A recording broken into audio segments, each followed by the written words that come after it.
அனைவருக்கும் வணக்கம். இந்த ஜாதகம் அண்மையில் என்கிட்ட பார்க்க வந்தாங்க. ஜாதகத்தை நீட்டின முன்னே வேறெல்லாம் முன்ன வேண்டாங்க, இந்த ஜாதகர் என்ன படிப்பு, என்ன வேலைக்கு போவாங்க, இதை மட்டும் சொல்லுங்கள் அப்படின்னாங்க.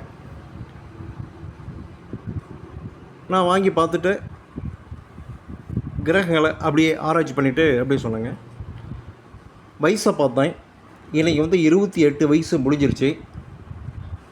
லக்னம் மிதுன லக்னம், ராசி விருச்சிக ராசி, 10ஆம் இடத்துல சனி பகவான், 2ஆம் அதிபதி செவ்வாயினுடைய வீட்டில் நீச்சம்,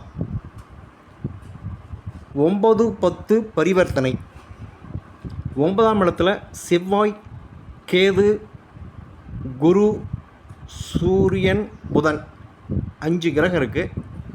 இதில் சனியும் குருவும் பரிவர்த்தனையாக இருக்குது. இந்த பொண்ணு டாக்டருக்கு படிச்சிருக்கோம் அப்படின்னு சொன்னாங்க. படிப்பு டாக்டர், +2 முடிச்சுட்டு டாக்டர். இன்னைக்கு வயசு 28, படிப்பு முடிச்சிருக்கணும். அதே மாதிரி ஒரு வேலை அப்படிங்கிறது மருத்துவர் தான்.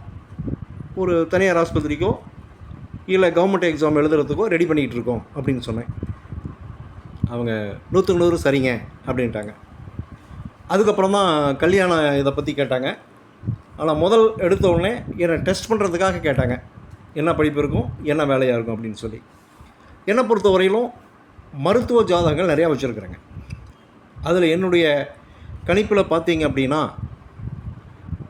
2ஆம் அதிபதி 10ஆம் அதிபதி, 2ஆம் இடம் 10ஆம் இடம், இந்த 2-10 தொடர்போட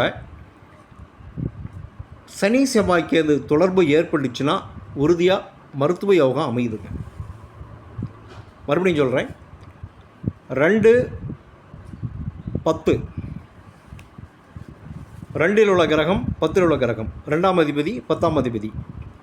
அதனால் 2-10 இந்த தொடர்போடு சனி செவ்வாய் கேது இந்த 3 கிரகங்கள் தொடர்பு ஏற்பட்டால் உறுதியாக மருத்துவ யோகம் அமையுது. 100கணக்கான ஜாதகங்கள் வச்சுருக்குங்க. இந்த மாதிரி அமைப்பில் 100க்கு 100 கரெக்டாக செயல்படுது. இங்கே பாருங்கள், தொழிலை 2ஆம் இடம் படிப்பை வச்சுக்கலாம்.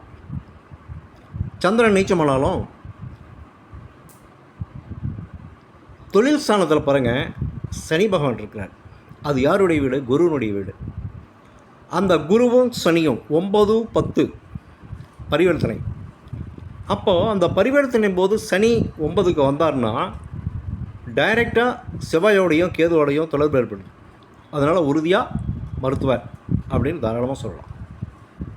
நன்றி. மீண்டும் ஒரு காணொலியில் சந்திக்கிறேன். வணக்கம்.